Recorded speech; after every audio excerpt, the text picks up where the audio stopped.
It began, as many quiet apocalypses do, with a flicker no one noticed. Dr. Elaine Moroz had spent most of her life beneath stars, not as a dreamer, but as a recorder. Her observatory, Perdita Array 4, sat silent atop a ridge in Patagonia, far from any town, its silence broken only by the distant sighs of glaciers shifting in their sleep. Every night, her job was simple: record, archive, report. The same stretch of sky, the same stars, the same comfort in repetition, until the stars stopped repeating. On the night of July 17th, she logged what she thought was a data sync error. 10 stars, small, quiet points, had shifted slightly from their known coordinates. Not drifted, not decayed, jumped by whole arcseconds, with no gravitational cause. She ran diagnostics, time sync issues, GPS lag, potential static interference. She ruled them out one by one. But the shift remained. When she overlaid the current sky with last week's, something was off, not just in position, but in pattern. One small quadrant had subtly reshaped itself, like a painter adjusting strokes mid-canvas. It felt intentional. Elaine stared out at the real sky that night, cold breath fogging the glass. And she whispered a phrase she didn't know she remembered. "The sky is moving faster than we are." The next night, the anomaly grew. 27 stars, spread wider this time, had shifted again. They didn't return to their original positions. They moved forward, like frames in a film none of us were supposed to watch. Some jumped left, some down, some disappeared entirely. But the worst part wasn't their motion. It was the shape. Elaine ran a visual trace overlay, an old program she'd once used to detect asteroid alignment patterns. The scattered stars were aligning into a curve, a subtle arc, and at its center, an absence. Not a star, but a space. A missing center, like a dark pupil staring through light. That's when she knew. This wasn't movement. It was writing. She submitted a Level 3 anomaly alert to the International Astronomical Union. She expected some minor attention, a request for further calibration. But 2 days passed. No response. Then her email history vanished. The thread she sent? Gone. Her outbound folder? Empty. Only the star map remained. And each night, it shifted further, building a lattice of light across the sky that seemed too organized to be cosmic chance. She tried reaching out to her colleagues at Cerro Tololo, but the line cut every time she mentioned the word alignment. The power flickered. Static leaked into her signal. And late that evening, a chill ran through her spine when she heard the observatory's automated voice whisper in a tone it wasn't programmed for. "It knows you see it." Elaine froze. She shut down the audio interface, checked logs. Nothing had triggered that message. No input, no update, just those words. And when she went back to the dome, the sky had changed again. The arc was now a full curve, like the beginning of an eye. Around it, smaller stars blinked into patterns she didn't recognize. Ancient constellations, long forgotten, but now recomposing. Not in Latin, not in Greek. Older. She printed out the last 5 night maps and layered them, one on top of the next, on the dome's light table. It wasn't a star map anymore. It was a symbol, but of what she didn't know. That night, Elaine stood beneath the vast, ink-blue dome of the sky. For the first time in decades, she felt small, not as a scientist, but as something being watched. She turned off the external lights of the station and whispered to herself, not to any log or recorder. If the stars are speaking, who are they speaking to? Then, just before sleep, a strange thought came unbidden, an echo from somewhere far, far away. The stars don't just shine. They remember. Elaine didn't sleep. Not deeply. Not safely. Every time she closed her eyes, the stars from the light table floated behind her eyelids, forming and reforming like whispering hieroglyphs across the dark.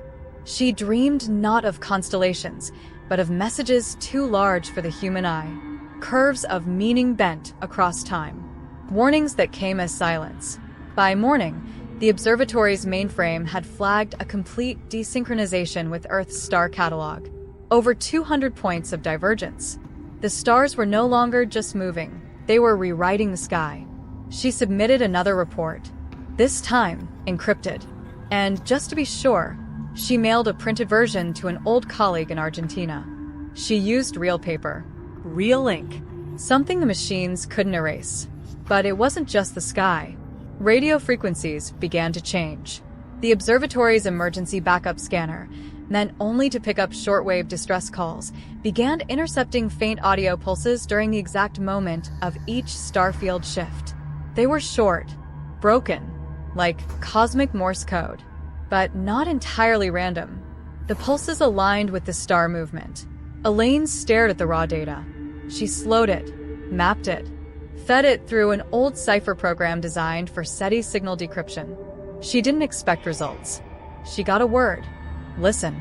Not an acronym, not a call sign, a command.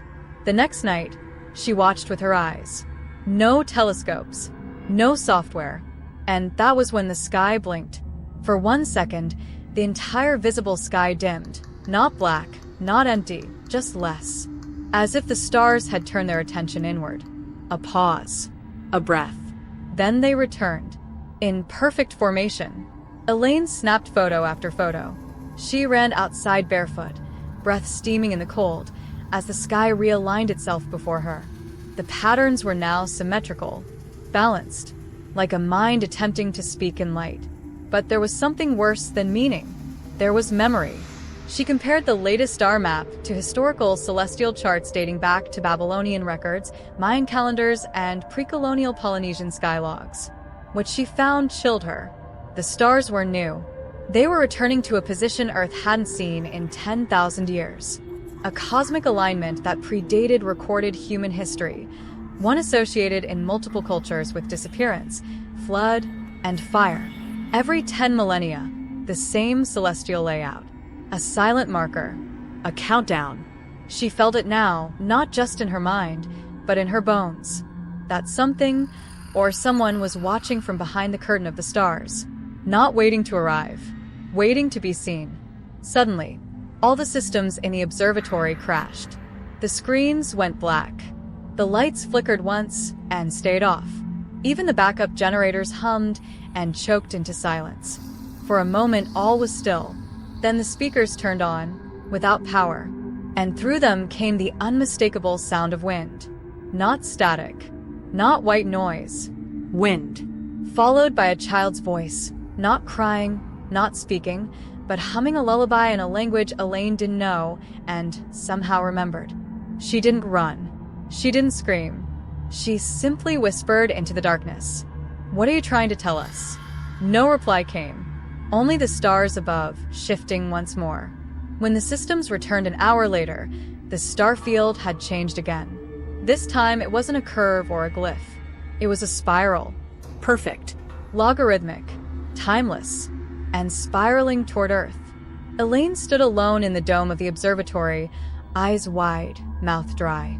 The spiral formation on her screen pulsed faintly like a heartbeat, no longer drifting across the starfield, but anchored, locked in place, a warning nailed to the fabric of the universe. Or maybe a beacon. It was no longer just about the sky. The next morning, geological stations around the world, mostly inactive or archived, began pinging anomalies. Seismic echoes with no tectonic source. The shape of the echoes? Spirals. Hidden deep beneath old impact sites, magnetic craters, and fossil layers long forgotten. One of them was under the observatory. Elaine descended into the sub-basement, flashlight trembling in her hand.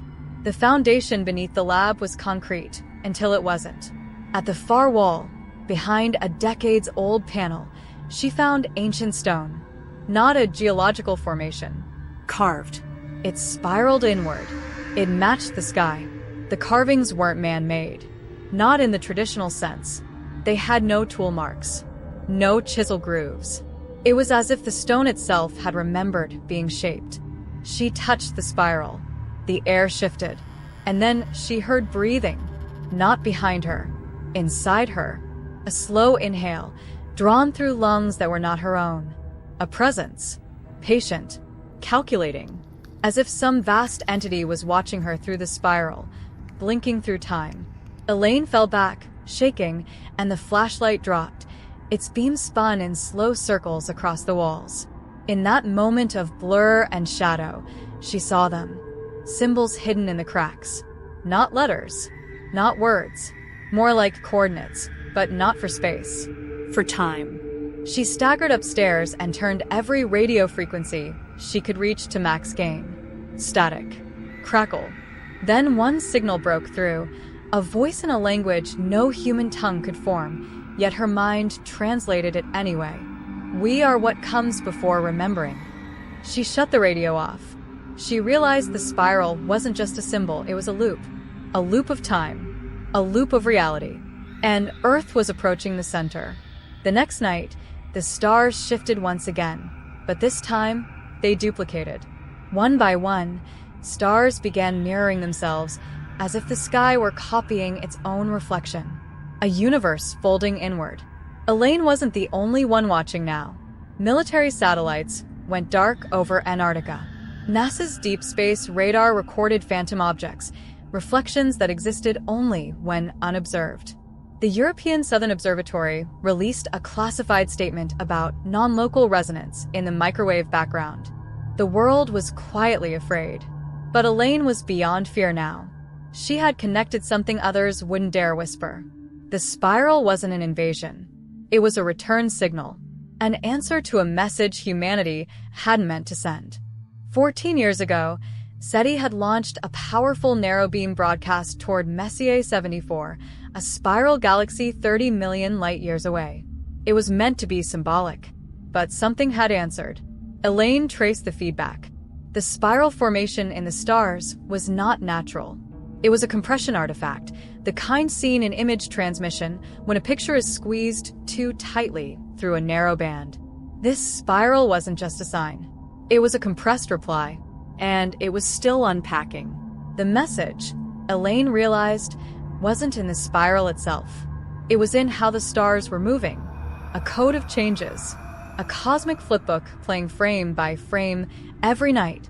And when mapped fully across Earth's rotation, it formed an image. An eye. Open. Looking directly at us. Elaine no longer trusted her sleep. Every night, her dreams felt less like fiction and more like memories she hadn't lived yet. Fractured images, burning oceans, people standing motionless in mirrored cities, a second moon rising above a frozen Earth. They weren't dreams. They were predictions. And each one began with the same symbol, the spiral, burning across the sky like a slow-motion siren. In an emergency conference broadcast only to a circle of world governments, Elaine presented her findings. The sky wasn't just rearranging itself. It was constructing a real-time visual language, one only visible across planetary motion and persistent observation. The stars were building frames of consciousness, like starlit neurons blinking in sequence. And some force or intelligence beyond light years, was using them to think with us. The revelation was buried. Officials called it astrometric interference, blamed solar activity. But they couldn't silence what came next. On March 19, 2029, radio telescopes across the globe picked up the same pulse. A heartbeat. It didn't match any known cosmic rhythm, no pulsar, no black hole echo. Its waveform wasn't sign-based, but biological. Not just alive. Human. And then the voice returned. Elaine's voice. Only she wasn't speaking. Across every major language and band, her voice read coordinates. Dates. Events. Some in the past, verified. Others in the future, soon to be tested. The voice ended with 3 words. Look beneath silence. The next night, the stars dimmed. Not from cloud. Not from interference. The constellations themselves seemed to shrink away, as if retreating from view, leaving one part of the sky untouched. A blank circle above Earth. Elaine watched it grow. No telescope could penetrate the blankness. No radar bounced off it. It was a cosmic blind spot, growing wider by the night. An absence expanding in the shape of an eye, no longer open but closing. Across observatories, a pattern emerged, When people stared at the blank space too long, they experienced identical thoughts. Sentences not their own. Memories they never lived. Regret for choices they hadn't made yet. The stars had become reflective. Not of light, of consciousness. Elaine sat alone in the dome, the spiral etched into the lens of the telescope, its grooves now cracked, as though it had grown old trying to understand. She whispered to the sky, "What do you want?" And the sky blinked. Not metaphorically. The stars went out, all at once. Total blackout for 7 seconds across every visible star field. And when they came back, they had shifted one last time. The new formation wasn't a spiral. It was a mirror, a perfect map of Earth's own tectonic lines, aligned with fault zones and oceanic ridges. A picture of Earth not from above, but from within, as if the planet had been watched from the inside out. Elaine realized the sky wasn't warning us. It was us. A recursive feedback loop of sentience. Earth had begun watching itself through cosmic memory. The stars were our reflection in time, and something had learned how to look back. In her final broadcast before she vanished, Elaine said, "The universe is not expanding.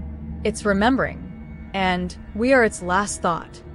The observatory went dark that night, but the stars, they keep changing. And somewhere above us, the eye still blinks, slower now, less frequent, but always watching.